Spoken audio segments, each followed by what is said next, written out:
Assalamualaikum. Menunggu waktu sholat tiba, saya mau cerita tentang pengalaman pribadi saya. Saat anak pertama, saya terkena mastitis. Mastitis yang saya alami sampai divonis abses dan harus diinsisi atau operasi kecil. Nah, saya dapat sembuh tanpa insisi dan operasi.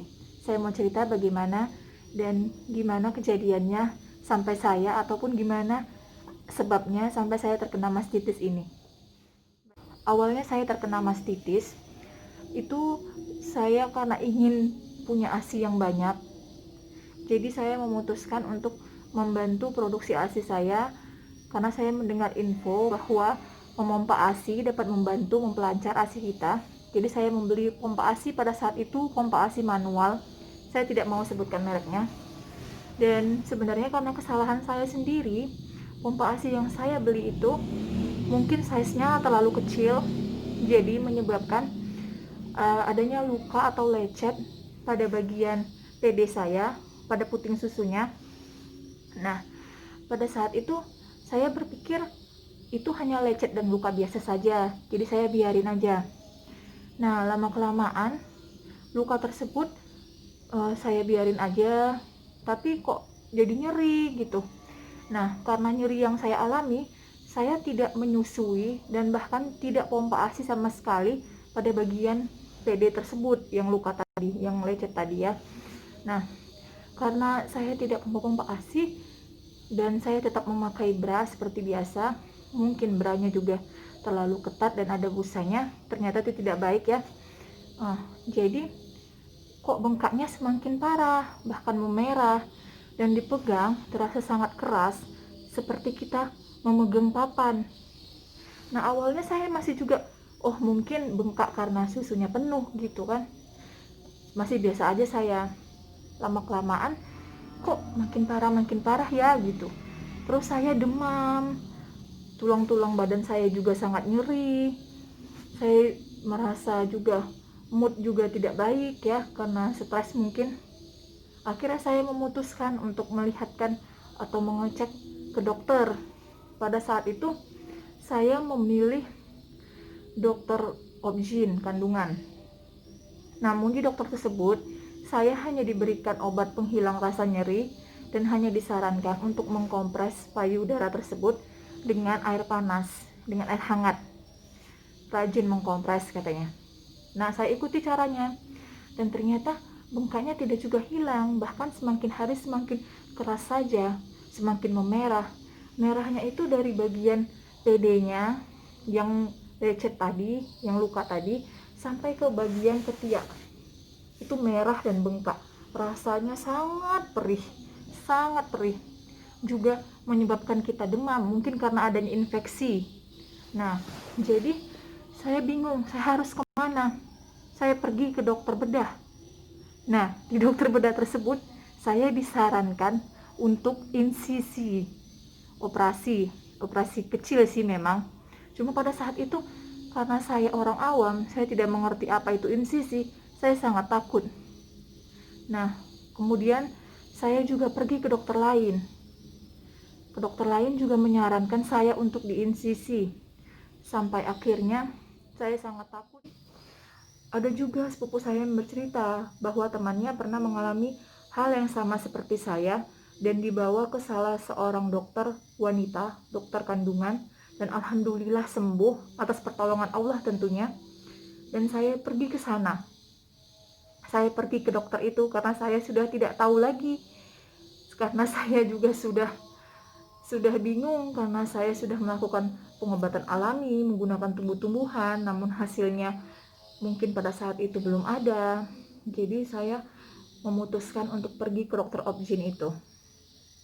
Nah, di dokter Objin itu, di dokter kandungan itu, dia memeriksa PD saya dan melihat, dan alhamdulillahnya dia memang pernah dan bahkan mungkin sering mengatasi kasus yang sama seperti saya, karena dia juga adalah dokter yang berpengalaman. Nah, dia bilang minumlah obat ini setelah diperiksakan. Nah, minum obat ini dan juga rajin dikompres dengan air hangat, kata dia. Dibersih-bersihkan, mohon maaf, bagian yang lecet tadi ya. dibersihkan katanya gitu kan. Nah, dibersihkan. Jadi kata dia beberapa hari kemudian nanti bengkaknya akan di bagian bengkak tadi atau di bagian sebelahnya itu bakal kayak apa ya, meletus gitu dan keluar nanah. Tapi kamu nggak perlu khawatir kata dia, karena nanti nanahnya itu kamu tinggal bersih-bersihkan dengan air hangat katanya, terus kamu tutuplah lukanya, kamu bersih-bersihkan kata dia gitu, sambil kamu tetap meminum obat yang diberikan. Nah, nanti itu akan hilang dengan sendirinya nanahnya dan bengkaknya akan menciut, mengecil, bahkan hilang kan. Uh, jadi pulang dari dokter tersebut, saya mulai mengikuti anjuran dokter dengan mengkonsumsi obat yang diberikan, obat yang diresepkan tadi. Juga saya mulai membersihkan bagian PD tadi dengan air hangat. Saya mulai membersih-bersihkan. Dan beberapa hari kemudian, alhamdulillahnya atas pertolongan Allah Subhanahu wa taala, bengkak tadi memang benar-benar meletus, pecah. Tapi bukan di bagian, mohon maaf, bukan di bagian itunya, tapi dia pecahnya itu di sampingnya, di bagian PD yang di sebelah, maksudnya bukan pas pada saat bagian itu, tapi di sebelahnya lah, di bagian PD-nya gitu kan. Nah, itu pecah dan mengeluarkan nanah, memang benar, memang mengeluarkan nanah. Nanahnya mulai saya bersihkan dengan air hangat. Kemudian saya juga masih meminum obat yang diresepkan tadi, dan saya bersih-bersihkan. Ada mungkin sekitar 2 hari atau 3 hari nanahnya terus keluar, dan saya terus bersihkan seperti anjuran dokter, dan akhirnya pun nanahnya hilang dan bengkaknya juga sudah sembuh. Saya juga sudah tidak demam lagi, tidak merasakan nyeri pada tulang saya lagi. Cari alternatif lain, kalau bisa sembuh tanpa insisi, kenapa tidak seperti saya? Walaupun memang nanahnya itu sama-sama keluar, dan sebenarnya insisi itu hanyalah operasi kecil yang untuk juga mengeluarkan nanahnya, bahkan memperoleh penanganan yang lebih bersih, lebih steril daripada saya mengeluarkan nanahnya sendiri. Ya itu memang sebenarnya nggak apa-apa juga, tapi saya juga mau share di sini bahwa sebenarnya insisi itu hanyalah operasi kecil untuk mengeluarkan nanah di mastitis tersebut, yang bahkan sebenarnya jauh lebih bersih, jauh lebih steril penanganannya dibandingkan kita mengeluarkan nanah dari PD pada mastitis tersebut sendiri.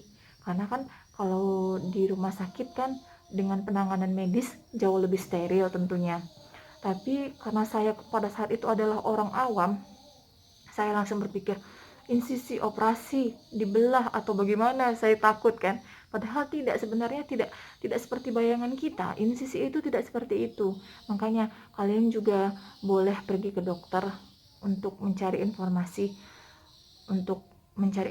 bagaimana itu insisi, bagaimana penyembuhannya. Itu kalian konsultasikan aja dengan dokternya kalau memang harus diinsisi. Tapi sebenarnya kalaupun tidak mesti dengan insisi, kan bisa dengan cara lain juga, tidak apa-apa. Seperti saya, bisa saya tangani sendiri alhamdulillah, dan juga semuanya juga steril atas petunjuk dari dokternya. Alhamdulillah sudah sembuh. Ya, sampai di sini dulu informasi dari saya, semoga bermanfaat untuk kita semua. Terima kasih.